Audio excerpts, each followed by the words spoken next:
Hello everyone. तो जैसा कि हम लोग देख रहे थे BCS 11 का जून 24 का सॉल्यूशन। तो आज हम लोग देखेंगे क्वेश्चन नंबर ए।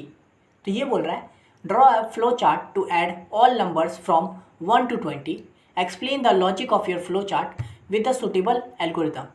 ठीक है, तो देखिए यहाँ पे हम लोग को फ्लो चार्ट बनाने बोल रहा है किसमें, जिसमें हम लोग को सारा नंबर को ऐड करना हो 1 और 20 के बीच में। ठीक है, और साथ में उसका हम लोग को एल्गोरिथम भी लिखने बोल रहा है। तो चलिए हम लोग बनाते हैं फ्लो चार्ट और एल्गोरिथम। तो यहाँ पे देखिए हम लोग को सिंपल क्या बोल रहा है, add all numbers from 1 to 20, यानी कि 1 से लेके 20 के बीच में जितने भी नंबर है सबको ऐड करो, यानी कि 1 + 2 + 3 + 4 + 5 ये करना है हम लोग को। ठीक है, तो यहाँ देखिए इसका एल्गोरिथम क्या हो जाएगा। सबसे पहले एल्गोरिथम देख लेते हैं, फिर हम लोग फ्लो चार्ट भी देख लेंगे। ठीक है, तो सबसे पहले हम लोग को यहाँ पे क्या करना होगा, initialize a variable sum to 0। ठीक है, हम लोग यहाँ पे एक इनिशलाइज वेरिएबल बनाएंगे सम नाम का, जिसमें हम लोग वैल्यू डाल देंगे स्टार्टिंग में 0। ठीक है, अब ये सम क्या करेगा, हम लोग को लास्ट में अपना सम के अंदर ही सारा वैल्यू को ऐड करते जाएंगे। अभी स्टार्टिंग में हम लोग सम को क्या कर दिया है, 0 पे सेट कर दिया है। ठीक है, आप यहाँ पे आप सिंपल ऐसे लिख सकते हो, initialize sum is equal to 0। ठीक है, अब ये एल्गोरिथम इसको अपने हिसाब से लिख सकते हो। ठीक है, तो ये हो गया, हम लोग ने एक वेरिएबल बना लिया सम नाम का जिसका वैल्यू 0 हो गया। फिर देखिए दूसरा स्टेप क्या करेंगे, initialize a variable i to 1। ठीक है, एक और वेरिएबल बनाएंगे i नाम का, जिसको हम लोग 1 पे सेट करेंगे। ठीक है, अब ये i क्यों है, ये i हम लोग आइट्रेशन करने के लिए, यानी कि ये 1 से लेके 20 तक हम लोग इसको i को आगे बढ़ाते जाएंगे और फिर ऐड करते जाएंगे i को पूरे सम में, समझे। तो इसलिए हम लोग अभी i को कहाँ से शुरू किया है, 1 से शुरू किया है, क्योंकि हम लोग 1 से 20 के बीच में करना है। तो अभी हम लोगों ने i को किस पे रखा है, 1 पे रखा है, कि भाई i अभी तू 1 पे है। ठीक है, इस तरह से हो गया। फिर देखिए थर्ड स्टेप क्या है, ऐड i टू सम। ठीक है, अब क्या करेंगे, हम लोग i का वैल्यू जो है उसको सम में ऐड कर देंगे। ठीक है, यानी कि i प्लस सम कर देंगे। अब इससे क्या होगा, सम में अभी तो 0 है और अभी i हम लोग का कितना पे, 1 पे है, तो सम प्लस i हो जाएगा, यानी कि 0 + 1 हो जाएगा। तो सम में हम लोग का क्या चला गया, 1 चला गया, समझे। तो इस तरह से फिर हम लोग i को आगे बढ़ा देंगे, तो फिर i क्या हो जाएगा, 2 पे चला जाएगा। फिर 2 को हम लोग सम पे ऐड कर देंगे, तो 1 + 2 हो जाएगा, तो 3 हो जाएगा। फिर देखिए i को आगे बढ़ा देंगे, फिर i किस पे चला, 3 पे चला गया। फिर हम लोग i को सम में ऐड कर देंगे, तो अभी क्या था, 3 था, तो 3 + 3 क्या हो जाएगा, 6 हो जाएगा। तो इस तरह से हम लोग का चीज़ें बढ़ेगा। ठीक है, उसका देखिए इंक्रीमेंट i by 1। ठीक है, पहले हम लोग i को सम पे कर दिए, फिर i को 1 से बढ़ा दिए, यानी कि एक आगे बढ़ दिए, यानी कि 1 से क्या हो गया, अब i 2 पे चला गया, है ना, इस तरह से। फिर देखिए कंडीशन चेक करेंगे, check if i is less than और इक्वल टू 20। ठीक है, अब ऐसा तो नहीं है भाई i को आगे बढ़ाते ही जाएंगे, ये 1 गया, 20 गया, 50 गया, 100 गया, ये तो नहीं करना है। एक कंडीशन भी तो करना होगा ना, जो क्वेश्चन बोल रहा है। तो क्या बोल रहा है, हम लोग को 20 तक करना है। ठीक है, तो हम लोग वही कंडीशन चेक करेंगे, check if i is less than और इक्वल टू 20। हम लोग क्या करेंगे, i को 20 तक लेके जाएंगे, कि i जो है वो या तो 20 से लेस होना चाहिए या फिर इक्वल होना चाहिए। ठीक है, यानी कि अगर 20 से छोटा होता है और इक्वल होता है, तब तक हम लोग इसको कंडीशन को आगे चेक करते जाएंगे और आगे बढ़ाते जाएंगे। अगर ये सही होता है, i जो है वो लेस होता है 20 से, तो क्या करना होगा, if yes go back to step 3। अगर हम लोग का i जो है वो 20 से छोटा है, तो इस पे 3 पे चल जाओ। ठीक है, जहाँ पे हम लोग क्या कर रहे हैं, सम में ऐड कर रहे हैं i को, है ना। और अगर जो हम लोग का i जो है वो 20 के ऊपर चला गया, यानी कि 21 पहुँच गया है, तो क्या करेंगे, प्रोसीड टू स्टेप 6। अब i 20 के पार हो गया है, तो हम लोग को हो तो गया, सारा ऐड कर दिए, तो हम लोग क्या करेंगे, स्टेप 6 में आ जाएंगे। और स्टेप 6 में क्या है, print the value of some, है ना। यानी कि अब यहाँ पे हम लोग का जब ये जैसे ही हम लोग का i जो है 20 के पार हो गया, यानी कि हम लोग ने सारा वैल्यू को i का 1 से लेके 20 तक जितना भी था उसको सम में ऐड कर दिया है। तो अब तो काम हो गया, तो लास्ट में हम लोग क्या करेंगे, जो भी वैल्यू है सम का वो प्रिंट कर देंगे, समझे। तो ये एल्गोरिथम था। अब ये देखिए इसका फ्लो चार्ट है। तो यहाँ पे हम लोगों ने स्टार्ट किया है, सिंपल फ्लो चार्ट स्टार्ट किया है। इसके अंदर हम लोगों ने 2 वेरिएबल क्या लिया था, सम और i को लिया था। तो यहाँ पे भी देखिए हम लोगों ने सम को 0 पे सेट कर दिया, i को 1 पे सेट कर दिया है ना। अब ये टेढ़ा इसमें हम लोग बनता है, अब इसको क्या तो पैरेललोग्राम बोलते हैं, तो उतना मैं समझिए, ऐसा समझिए टेढ़ा रेक्टेंगल में हम लोग को जो भी वैल्यू इनिशलाइज वगैरह करना होता है, इनपुट लेना होता है, वो होता है हम लोग का टेढ़ा इसमें। ठीक है, रेक्टेंगल में। ठीक है, आप देखिए क्या करेंगे, सम ले लिए, वो कर दिया। उसके बाद थर्ड स्टेप में क्या कर रहे थे, सम में i को जोड़ रहे थे, तो वही यहाँ पे भी देखिए क्या किया है, sum is equal to sum plus i, है ना। सम में क्या करो, i का वैल्यू को ऐड कर दो। अब देखिए कोई भी एडिशन करना होता है, सब्सट्रैक्शन करना है, किसी तरह का कोई ऑपरेशन करना होता है, तो उसके लिए हम क्या करते हैं, नॉर्मल रेक्टेंगल का यूज़ करते हैं। ठीक है, तो ये हो गया, हम लोगों ने सम में i को जोड़ दिया। अब देखिए सम में i को जोड़ तो दिया है, आप क्या करेंगे, सम को i को 1 से बढ़ा दो, क्या करें, आई को 1 से बढ़ा दो तो आई इज इक्वल टू क्या हो गया, आई प्लस 1 हो गया, है ना। 1 जोड़ दिया, अब 1 आई को आगे बढ़ा के 2 पे कर दो, है ना, उस तरह से। तो आई को हम लोगों ने आई प्लस 1 कर दिया, यानी कि आई को एक आगे बढ़ा दिया। उसके बाद देखिए आई को आगे बढ़ा के कहाँ लेके जाना है भाई, कंडीशन में तो चेक करना होगा ना। तो देखिए कंडीशन चेक करने के लिए हमको डायमंड बनाना होता है, ठीक है। तो ये डायमंड हो गया, और यहाँ पे सिंपल चेक कर देंगे, is I is greater than 20, ठीक है। यहाँ पे देखिए लेस देन और इक्वल टू था, यहाँ पे हम लोग को इसमें क्या बोलते हैं, फ्लो चार्ट में चेक करना होगा कि आई जो है वो कहीं ग्रेटर देन तो नहीं हो गया ना 20 के। अब ग्रेटर हो गया मतलब आई अगर ग्रेटर हो गया 20 के, इसका मतलब क्या हो गया कि वो 20 को पार कर चुका है, यानी कि हम लोगों ने 1 से लेकर 20 तक जितने भी वैल्यू थे उसका सारा काम कर दिया। अब आई क्या हो गया, 20 को पार कर गया है। तो अगर ऐसा होता है, अगर आई जो है वो 20 को पार कर चुका है, तो यानी कि अगर येस पे होता है, तो यानी कि हम लोगों ने आई के 1 से लेकर 20 तक जितने भी थे उसको तो प्रिंट कर दिया है। तो हम लोग यहाँ पे क्या करेंगे, सम में हम लोग का सारा वैल्यू आ चुका है, तो हम लोग यहाँ पे प्रिंट सम कर देंगे, अगर आई जो है वो 20 को पार कर गया है तो, ठीक है। तो बस लास्ट में प्रिंट सम कर देंगे। और अगर आई जो है वो 20 को पार नहीं किया, यानी कि आई जो है वो ग्रेटर देन नहीं है 20 के, यानी कि लेस देन है ना, 20 होगा, 18 होगा, कुछ भी होगा, 2 होगा, 3 होगा, तो नो है। तो अगर नो है तो क्या करो, वापस से आगे बढ़ो और सम यहाँ पे आ जाओ, ठीक है। फिर क्या करो, सम में आई को जोड़ दो। तो यहाँ पे आप टेक्निकल समझिए, आई को 1 से शुरू किए, ठीक है, तो सम प्लस आई हो गया, यानी कि 0 प्लस 1 हो गया तो 1 हो गया, ठीक है, सम में चला गया 1, ठीक है। फिर आई को हमने एक आगे बढ़ा दिया, तो अब आई क्या हो गया, 2 हो गया, है ना। फिर चेक होगा कि अगर क्या आई जो है वो 20 से ग्रेटर है, तो नहीं भाई आई तो ग्रेटर नहीं है, क्योंकि अभी आई तो 2 ही है, तो नो हो गया। तो नो होगा तो फिर से आगे बढ़ेंगे, यहाँ पे आ जाएंगे और फिर क्या करेंगे, सम प्लस आई कर देंगे। तो सम हम लोग का क्या था, 1 था, अब उसमें आई को जोड़ दो, यानी कि आई क्या है अभी 2 है, तो 1 + 2 क्या हो गया, 3 हो गया।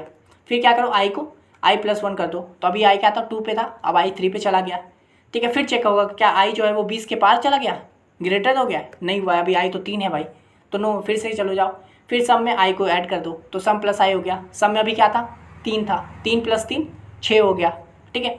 फिर आई को बढ़ा दो, अब आई क्या चल जाएगा, 4 पे चला जाएगा।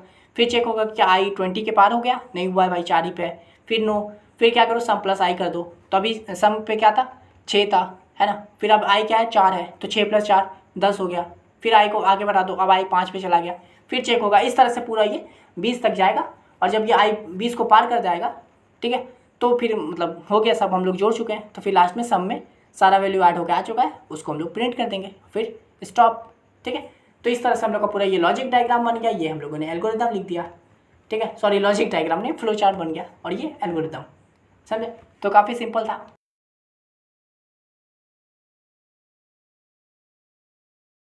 अब चलिए हम लोग इसका नेक्स्ट क्वेश्चन देखते हैं। तो what are the users of database management system, list any 3 function of MS Access, ठीक है। तो यहाँ पे हम लोग को क्या बोल रहे हैं कि क्या यूज़ है डेटाबेस मैनेजमेंट सिस्टम का, और इसका 3 फंक्शन क्या होता है MS एक्सेस का, ठीक है। ये 4 मार्क्स का क्वेश्चन था, चलिए देखते हैं। तो users of database management system, इसका मतलब क्या होता है, DBMS, यही होता है DBMS का फुल फॉर्म ही होता है डेटाबेस मैनेजमेंट सिस्टम। तो यहाँ पे हम लोग को पूछ रहा है यूज़ क्या क्या होता है इसका।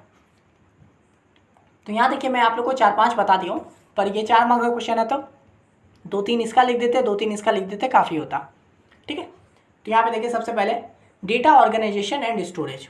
DBMS में क्या होता है, हम लोग डेटा को ऑर्गेनाइज कर सकते हैं और स्टोर कर सकते हैं। तो वही लिखा है, DBMS efficiently manage and stores large volume of data, ensuring quick access and retrieval, ठीक है। तो DBMS हम लोग को क्या करता है, हम लोग DBMS में डेटा को अच्छे से मैनेज कर पाते हैं और स्टोर कर पाते हैं लार्ज वॉल्यूम ऑफ डेटा, ठीक है। ये नहीं कि कम डेटा को, एकदम हम लोग ज़्यादा डेटा को भी DBMS में स्टोर करके रख सकते हैं। और ऐसा नहीं है कि स्टोर करके रख दिए तो अब इसको एक्सेस करने में ये लगेगा, नहीं, इसको एकदम ऑर्गेनाइज वे में स्टोर करते हैं, जिसकी वजह से हम लोग इसको क्विक एक्सेस भी कर पाते हैं, और जब हम लोग चाहे उसको रिट्राइवल कर सकते हैं, निकाल सकते हैं, समझे। तो ये हो गया। उसके बाद आता है डेटा सिक्योरिटी। तो देखिए, it's provides strong security measures to protect sensitive data from unauthorised access. ये हम लोग को डेटा सिक्योरिटी भी देता है, जो भी हम लोग उसके अंदर जो भी डेटा को डालते हैं उसको एकदम स्ट्रॉन्ग सिक्योरिटी मेजर रखता है, और जो भी सेंसिटिव डेटा होता है ताकि उसको कोई अनऑथराइज एक्सेस ना कर पाए, समझे। उसका आता है डेटा इंटीग्रिटी एंड कंसिस्टेंसी। तो देखिए, ensures accuracy and consistency of data through rules and constraint, ठीक है। अब यहाँ पे देखिए हम लोग का ये डेटा इंटीग्रिटी को भी मेंटेन करके रखता है, कि ये नहीं कि भाई डेटा रिपीट हो गया या फिर डेटा इधर उधर हो गया है, वो सब नहीं। और कंसिस्टेंसी भी रखता है कि भाई अगर लाइन से कोई डेटा को सेव किए तो वो लाइन से ही डेटा सेव रहेगा, तो वो सब चीज़ का भी DBMS ध्यान रखता है। अब इसके लिए क्या करता है, उसका अपना रूल होता है ना, कॉन्स्टेंट वगैरह बनाता है, रूल वगैरह करता है, जिससे डीबीएमएस ये सब चीज़ को फॉलो करता है। इंश्योर एक्यूरेसी एंड कंसिस्टेंसी, ठीक है, एक्यूरेसी रहता है चीज़ों का कि भाई अगर कोई वैल्यू डालें तो वो मिलेगा, कंसिस्टेंट रहता है चीज़ों को लेके, ये नहीं कि लॉस्ट हो जाएगा वगैरह, ठीक है। अब ये इसके लिए क्या करता है, रूल्स वगैरह होता है, कंस्ट्रेंट होता है उसके लिए। उसका देखिए डेटा बैकअप एंड रिकवरी, तो देखिए facilitates data backup and recovery, protecting against data loss, ठीक है। तो ये हम लोग को डेटा बैकअप वगैरह का भी ऑप्शन देता है, रिकवरी का भी ऑप्शन देता है। ये नहीं कि भाई इसमें डेटा डाल दिया, अब ये मान लीजिए किसी कारणवश डेटा लॉस्ट हो जाता है, तो ये नहीं कि अब इसको हम लोग उसको वापस ला नहीं पाएंगे। ये सब फीचर डीबीएमएस में रहता है जिससे हम लोग उसको वापस से एक्सेस कर पाते हैं, ठीक है। तो वही ये डेटा बैकअप और रिकवरी का भी फैसिलिटी देता है ये, प्रोटेक्टिंग अगेंस्ट डेटा लॉस, ठीक है। ये हम लोग को डेटा लॉस के अगेंस्ट प्रोटेक्ट भी करता है कि भाई डेटा लॉस हो जाएगा तो आपका डेटा वापस आ सकता है। उसका आता है कॉन्करेंट एक्सेस, तो देखिए allow multiple users to access and manipulate data simultaneously without conflicts. ये हम लोग को क्या करता है, कॉन्करेंट एक्सेस देता है, यानी कि हम लोग मल्टीपल यूज़र एक साथ डेटा को एक्सेस कर पा सकता है अलग अलग जगह से, ठीक है। ये नहीं कि भाई एक ही जगह रह के आप दिल्ली में हो, मैं मुंबई में हूँ, कहीं से भी एक्सेस कर सकते हैं एक ही तरह का डेटा को, ठीक है। तो मल्टीपल यूज़र हम लोग एक्सेस कर सकते हैं और डेटा को चेंज भी कर सकते हैं। सबके पास अगर ऑथोरिटी है तो आराम से डेटा को हम लोग चेंज भी कर सकते हैं विदाउट कॉन्फ्लिक्ट्स। ये नहीं कि भाई वो चेंज कर रहा है तो आप नहीं कर पाओगे, मैं कर रहा हूँ तो आप नहीं कर पाओगे, ऐसा नहीं, समझे। तो ये हो गया हम लोग का कॉन्करेंट एक्सेस। तो ये सब हो गया डेटाबेस मैनेजमेंट सिस्टम का यूजेस। अब देखिए इसको आप यहाँ पे हम लोग क्या पढ़े, डीबीएमएस के बारे में पढ़े हैं, ठीक है। आप मान लीजिए आपसे कैरेक्टरिस्टिक पूछता है तो भी आप ये सब चीज़ को लिख सकते हो, ठीक है। एडवांटेज पूछेगा तो भी आप ये सब चीज़ को लिख सकते हो। अगर आपसे पूछेगा डेफिनेशन तो भी आप ये सब चीज़ को लिख सकते हो, समझे। इसलिए आपको क्या करना है, टॉपिक पढ़ना है, टॉपिक पढ़ रहे हो अभी। उसका देखिए क्या पूछा, फंक्शन ऑफ एमएस एक्सेस, तो चलिए देख लेते हैं। तो यहाँ पे देखिए फंक्शन ऑफ एमएस एक्सेस क्या हो गया, data entry and management. MS Access आप लोग आपके लैपटॉप वगैरह में होगा, आप यूज़ भी किए होंगे कभी, ठीक है। तो इसमें क्या होता है, डेटा एंट्री एंड मैनेजमेंट। तो देखिए MS Access allow user to create forms for easy data entry and management. Users can input, modify and delete records through user friendly interface, ठीक है। तो एमएस एक्सेस में क्या होता है भाई, डेटा एंट्री कर सकते हैं हम लोग, उसको मैनेजमेंट भी कर सकते हैं, समझे। तो एमएस एक्सेस में क्या होता है, यूज़र को अलाउ किया जाता है कि वो फॉर्म बना सकता है for easy data entry. Form बना लिया आप, उसके अंदर अपना जो भी डेटा है, मान लीजिए कोई भी डेटा आ रहा है कि कितने पेशेंट आए हॉस्पिटल में, तो वो एक फॉर्म बना लिया, उसमें अपना नाम से डेटा एंट्री कर रहा है ना, और फिर उसको मैनेज भी कर सकता है। इसमें क्या कर सकता है, यूज़र इनपुट कर सकता है, मॉडिफाई कर सकता है चीज़ों को, डिलीट कर सकता है रिकॉर्ड को यूज़र फ्रेंडली इंटरफेस के द्वारा, समझे। तो ये हो गया। उसके बाद आता है क्वेरिंग डेटा। तो user can create and execute queries to filter, sort and manipulate data using SQL और द क्वेरी डिज़ाइन टूल, ठीक है। यहाँ पे हम लोग क्वेरी भी डेटा को ढूंढ भी सकते हैं, है ना। अगर मान लीजिए कोई डेटा हम लोग को चाहिए कि भाई 15 तारीख को कितने पेशेंट आए थे, इतने बजे कौन सा पेशेंट आया था, तो वो हम लोग क्वेरी भी कर सकते हैं, समझे। तो यहाँ पे क्या कर सकते हैं, एग्जीक्यूट क्वेरीज टू फिल्टर, है ना, क्वेरी बना सकता है जिससे हम लोग फिल्टर कर सकते हैं चीज़ों को कि भाई 15 तारीख को कौन आया था स्पेशली, है ना, इस मंथ के 15 को कौन आया था, वो हम लोग क्या कर सकते हैं, फिल्टर कर सकते हैं। फिर 15 तारीख के चीज़ों को सॉर्ट भी कर सकते हैं, और फिर हम लोग चीज़ों को मैनिपुलेट भी कर सकते हैं डेटा को, कैसे, तो एसक्यूएल वगैरह का यूज़ करते हैं या फिर क्वेरी डिज़ाइन टूल, ये इसका यूज़ करके हम लोग डेटा को ढूंढ सकते हैं, एसक्यूएल करके डेटा को ढूंढ सकते हैं, ठीक है। उसके बाद देखिए फॉर्म एंड रिपोर्ट जनरेशन। तो इसमें क्या होता है, access enables the creation of forms for data entry and reports for the data representation, making it easy to visualise and interact with the data. अब यहाँ पे हम लोग क्या कर सकते हैं, फॉर्म और रिपोर्ट भी बना सकते हैं, समझे। तो क्या होता है, access enable for creation of form for data entry. Form क्यों बनाया जाता है, डेटा एंट्री के लिए कि भाई डेटा एंट्री करेंगे, फॉर्म बना दिए। और रिपोर्ट क्या होता है, डेटा प्रेजेंटेशन के लिए कि भाई कोई अगर मान लीजिए रिपोर्ट किसी को दिखाना है, पेशेंट का ही रिपोर्ट दिखाना है कि भाई उसने हॉस्पिटल में क्या क्या करवाया, उसका क्या प्रॉब्लम है, तो वो करने के लिए क्या हो जाएगा, प्रेजेंटेशन बना सकते हैं, है ना। इससे क्या होता है कि easy to visual and interact with the data. जो डेटा हम लोग को मिला है उसको आराम से हम लोग अच्छे ढंग से विजुअलाइज कर सकते हैं, इंटरेक्ट कर सकते हैं उस डेटा के साथ, ठीक है। तो उसके लिए हम लोग क्या कर सकते हैं, फॉर्म और रिपोर्ट भी बना सकते हैं। तो ये हो गया हम लोग का फंक्शन ऑफ एमएस एक्सेस, ठीक है। ये हो गया हम लोग का usage of database management system. अब चलिए हम लोग इसका नेक्स्ट क्वेश्चन देख लेते हैं। तो ये क्या बोल रहा है, डिफ्रेंशिएट बिटवीन द फॉलोइंग। यहाँ पे हम लोग को 4 दिया हुआ है, क्या है, twisted pair cable and optical fibre, उसके बाद radio waves and microwaves, ring topology and star topology, collaboration networking and social networking. ठीक है, तो इन सब के बारे में हम लोग को डिफ्रेंशिएट करने बोल रहा है। 12 मार्क्स का क्वेश्चन है। ठीक है, देखिए इसको भी टॉपिक वाइज पढ़ना है। ये ट्विस्टेड पेयर केबल और ऑप्टिकल फाइबर ये पहले भी आ चुका है। ये रेडियो वेव्स क्या होता है, माइक्रोवेव्स क्या होता है, ये पहले भी हम लोग पढ़ चुके हैं। जब आप प्रीवियस देखने जाओगे, इसका बताया था ना प्रीवियस, आप देख सकते हो, है ना। फिर ये रिंग टोपोलॉजी, स्टार टोपोलॉजी भी पहले देख चुके हैं। तो ये सब टॉपिक है, अगर आप वो सब पढ़ के गए होते तो ये वाला क्वेश्चन आप आराम से करके आए होते, समझे। तो यहाँ पे देखिए हम लोग सबसे पहले देखते हैं twisted pair cable versus optical fibre. ठीक है, लेकिन उससे पहले अगर आपको ये वाला PDF चाहिए BCS 011 का जून 24 का, अगर आपको यही चीज़ PDF के फॉर्म में चाहिए तो मैं ये भी प्रोवाइड करवा दूंगा। इसके लिए आप मेरे को सिंपली इंस्टा पे मैसेज कीजिए, इंस्टा का लिंक डिस्क्रिप्शन में, इस वीडियो का लिंक कॉपी कीजिए, वहाँ पेस्ट कर दीजिए, मैं समझ जाऊँगा आपको ये वाला PDF चाहिए। ये फ्री PDF नहीं होगा, पेड होगा, तो मैं वहाँ पर को बता दूँगा कैसे पे करना है। आप पे करोगे और मैं ये PDF आपको दे दूँगा। ठीक है, तो यहाँ पे देखिए हम लोग करते हैं, क्या पूछा, ट्विस्टेड पेयर केबल क्या होता है। तो देखिए uses copper wires twisted together.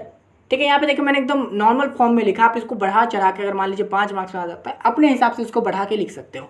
तो ट्विस्टेड पेयर केबल में क्या करता है, यूज़ करता है कॉपर वायर को, और जो ट्विस्टेड होता है एक साथ। ठीक है, copper wire twisted together, common in telephone network and Ethernet connection. ठीक है, ये किस में कॉमन होता है, तो टेलीफोन नेटवर्क्स में जो होता है ये ट्विस्टेड पेयर केबल का यूज़ किया जाता है, और इथरनेट कनेक्शन में भी ट्विस्टेड पेयर का यूज़ किया जाता है।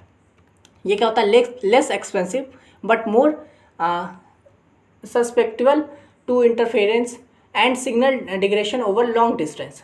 ठीक है, देखिए एक्सपेंसिव तो ये लेस एक्सपेंसिव होता है, सस्ता तो होता है, लेकिन क्या होता है हम लोग का इसका सिग्नल का जो कैपेसिटी होता है ना, सिग्नल की जो क्षमता होती है वो ज़्यादा दूर तक नहीं रहती है। ठीक है, जैसे डिस्टेंस बढ़ते जाता है उसकी क्षमता कम होते जाती है। ठीक है, तो ये हो गया हम लोग का ट्विस्टेड पेयर केबल के बारे में। अब देखिए क्या है ऑप्टिकल फाइबर। तो optical fibre uses light to transmit data through glass और प्लास्टिक फाइबर। ये क्या करता है ऑप्टिकल फाइबर, लाइट का यूज़ करता है डेटा को ट्रांसमिट करने के लिए, और किसके जरिए, ग्लास या फिर प्लास्टिक फाइबर के जरिए हम लोग का ऑप्टिकल फाइबर का यूज़ होता है, जिसमें लाइट का यूज़ किया जाता है। ठीक है, high speed and long distance data transmission, इसमें क्या होता है कि हाई स्पीड होता है भाई, और लॉन्ग डिस्टेंस के लिए इसका यूज़ किया जाता है ऑप्टिकल फाइबर का। ये एक्सपेंसिव होता है, more expensive, but immune to electromagnetic interference and has a higher bandwidth capacity. ठीक है, ये एक्सपेंसिव होता है, लेकिन इलेक्ट्रोमैग्नेटिक का यूज़ किया जाता है, जिससे हम लोग क्या करते हैं, इसका हायर बैंडविड्थ होता है। बैंडविड्थ मतलब क्षमता, इसकी क्षमता जो होती है ये बहुत ज़्यादा होती है, और ये ज़्यादा दूर तक जाता है। इसका हम लोग लॉन्ग डिस्टेंस के लिए यूज़ कर सकते हैं, समझे। तो ये हो गया ट्विस्टेड पेयर, और ये हो गया ऑप्टिकल फाइबर। ठीक है, आप ये देखिए मैंने इसको इसे नॉर्मल फॉर्म में लिखा है, आप इसको बढ़ा चढ़ा के आप कुछ भी लिख सकते हो अपने हिसाब से, आप जान गए हो कि होता क्या है। ठीक है, अब देखिए दूसरा क्या है, radio waves and microwaves.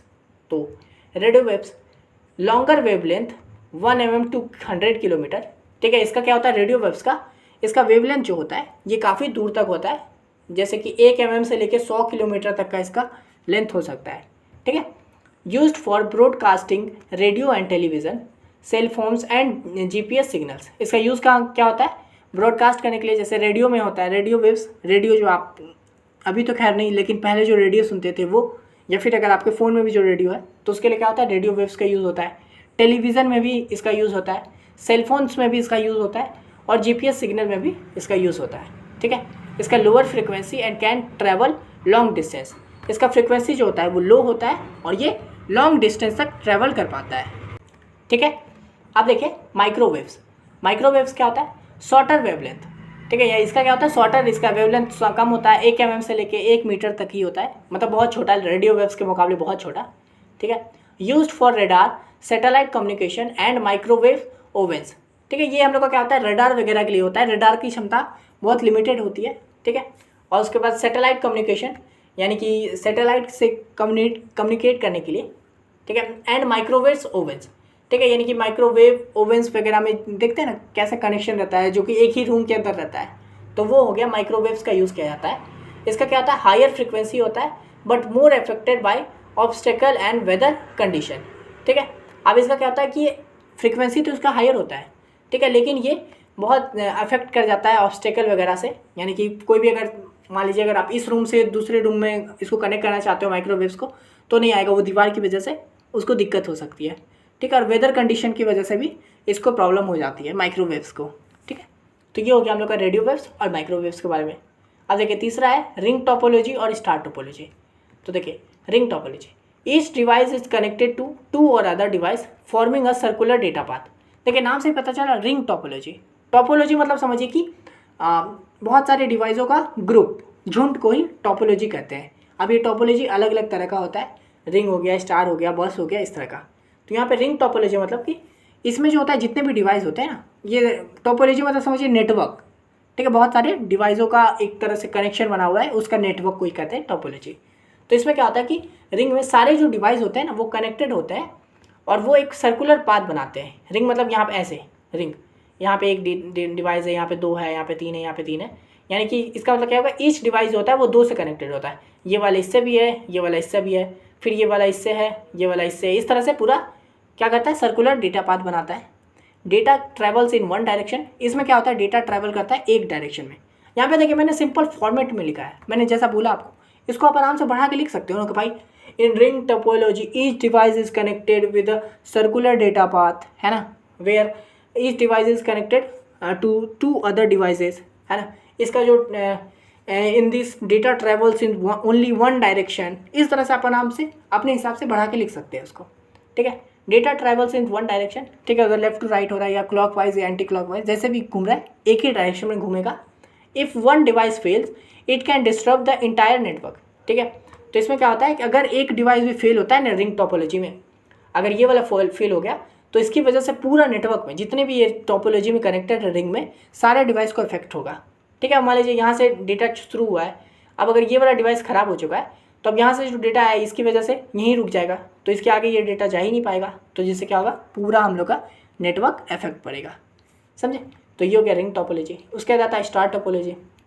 All device are connected to a central hub और स्विच, ठीक है। इसमें क्या होता है कि जितने भी डिवाइस, स्टार टोपोलॉजी मतलब क्या, देखिए एक बीच में हो गया मेन आदमी, अब इससे सारा डिवाइस कनेक्टेड है, इससे ऐसे ऐसे ऐसे ऐसे, ठीक है। ये जो बीच है वो जो होता है इसको या फिर हब बोल सकते हैं या फिर स्विच बोल सकते हैं, या फिर हब से कनेक्टेड है या फिर स्विच से कनेक्टेड है, ठीक है। तो स्टार टोपोलॉजी में क्या होता है कि all device are connected to a central hub और स्विच, ठीक है, एक से सारा डिवाइस कनेक्टेड रहता है। ये क्या होता है, मोर रिलायबल होता है, ये ज़्यादा अच्छा होता है रिंग के मुकाबले। If one device is fails the rest of the network remains unaffected, ठीक है। इसमें क्या होता है, अगर मान लीजिए कोई डिवाइस, अब देखिए यहाँ पे एक है ना, हब है, इससे सारा कनेक्टेड है। अब मान लीजिए ये वाला डिवाइस फेल भी हो जाता है तो इससे हब को कुछ नहीं होगा, हब क्या करेगा, अपना बाकी के साथ कनेक्शन बना के रखेगा, बाकी को कोई फ़र्क नहीं पड़ता, बस हाँ ये वाला ख़राब हो गया तो इसको फ़र्क पड़ रहा है, समझे। तो यही होता है कि अगर इसमें एक फेल भी हो जाता है तो रेस्ट नेटवर्क रिमेन्स अनअफेक्टेड, इससे क्या होता है, बाकी जो है उसको कोई फ़र्क नहीं पड़ता है, वो अपना काम करते रहता है। Easier to manage and troubleshoot, इसको मैनेज भी करना ईजी होता है। मान लीजिए अगर ये वाला ख़राब हो गया तो इसको निकाल के हम चेंज कर सकते हैं, लेकिन वही रिंग वाले में अगर हम इसको निकालेंगे तो इसके साथ ये वाला कनेक्टेड है ना, तो उस सबको चेंज करना पड़ेगा, समझे। तो इसलिए हम लोग का इसको ये मैनेज करने के लिए ईजी होता है, ट्रबल शूट भी इसका आसानी से हो जाता है। तो ये हो गया हम लोग का रिंग और स्टार। अब देखिए क्या है, collaboration networking and versus social networking. तो ये क्या होता है, कोलैबोरेशन नेटवर्किंग। तो देखिए this type of networking help people work together and share information easily, ठीक है। देखिए कोलैबोरेशन नेटवर्किंग नाम से ही पता चल रहा है क्या, कोलैबोरेट करना चीज़ों को, है ना। तो इसमें क्या होता है कि इस टाइप ऑफ नेटवर्किंग में क्या होता है कि people work together and share information easily. इसमें क्या होता है कि पीपल्स जो होते हैं वो एक साथ काम करते हैं और इन्फॉर्मेशन को शेयर करते हैं, ठीक है। It includes tools like share calendars, document sharing, video calls to improve net team work. नाम से पता चला कोलैबोरेशन, कोलैबोरेट करके काम करना। तो इसमें क्या क्या हो सकता है, कैलेंडर को शेयर कर रहा है, डॉक्यूमेंट को शेयर कर रहा है, जैसे वीडियो कॉल पे हम लोग नहीं करते हैं बातें, जैसे आप कोई क्लासेस कर रहे हो तो कैसे टीचर आपको PDF शो करके दिखाती है, आप टीचर से क्वेश्चन पूछ पाते हो, तो इस तरह से क्या हो गया, कोलैबोरेशन नेटवर्किंग में काम कर रहे हो, डॉक्यूमेंट शेयर, फिर वीडियो कॉल करके इम्प्रूव टीम वर्क, है ना। तो वीडियो कॉल करके टीम वर्क को भी इम्प्रूव कर लेना। उसके बाद आता है सोशल नेटवर्किंग। तो सोशल नेटवर्किंग नाम तो आप पता ही है, ये तो भाई सालों से आप यूज़ करते आ रहे हो। अच्छा, पीछे कुत्ते का भौंकने का आवाज़ है, उसको इग्नोर कीजिएगा, ठीक है। Design for personal connection and social interaction, इसका क्या होता है, सोशल नेटवर्किंग, इसको भाई पर्सनल यूज़ के लिए बनाया गया, पर्सनल कनेक्शन करने के लिए, सोशल इंटरेक्शन करने के लिए इसको बनाया गया सोशल नेटवर्किंग को, है ना। Platform like Facebook, Instagram and Twitter allow user to share updates, photos and connect with friends and family, ठीक है। तो इसमें क्या हो गया, ये भाई पर्सनल कनेक्शन के लिए बनाया गया है, सोशल इंटरेक्शन। जैसे कि क्या हो गया, फेसबुक हो गया आपका, है ना, इंस्टाग्राम हो गया, ट्विटर हो गया, ये सब क्या होता है, सोशल नेटवर्किंग साइट है जहाँ पे हम लोग क्या कर सकते हैं, यूज़र को अलाउ किया जाता है कि वो अपना अपडेट्स दे सकता है, फ़ोटो दे सकता है, वीडियो दे सकता है, अपने दोस्तों के साथ कनेक्ट हो सकता है, अपने फैमिली के साथ कनेक्ट हो सकता है, बातें कर सकता है, समझे। तो ये हो गया हम लोग का सोशल नेटवर्किंग के बारे में। तो यही था हम लोग का यहाँ पे डिफरेंस करने बोला था, इन सब के बारे में हम लोगों ने कर दिया। मैंने शॉर्ट में लिखा है, लेकिन आप इसको एक्सटेंड करके अपने हिसाब से कैसे भी लिख सकते हो, क्योंकि अब आपको पता है कि ये होता क्या है। ठीक है, तो इस वीडियो को लेता है। अगर आपको ये वीडियो पसंद आ गया है तो लाइक कर दीजिए। PDF चाहिए तो आपको पता है क्या करना है। ठीक है, बाकी प्लेलिस्ट को भी ज़रूर देख लीजिएगा। अगर आप फर्स्ट में हो तो मैं इसका बाकी भी करवा दिया हूँ, BCS 12 वगैरह जो गया, BCSL 13 हो गया है, जो न्यू सब्जेक्ट आए हैं उन सब का भी मैं आगे करवा दूँगा, तो आप वो सबको भी पूरा देख लीजिएगा। और ये चैनल आपके काम करेगा अभी भी, 6 महीने बाद भी, साल भर बाद भी, 2 साल बाद भी, जब तक आप BCA में हो तब तक ये चैनल आपके काम का ही रहेगा। ठीक है, तो इस वीडियो को लेता ही, मिलते हैं नेक्स्ट वीडियो में, तब तक के लिए धन्यवाद।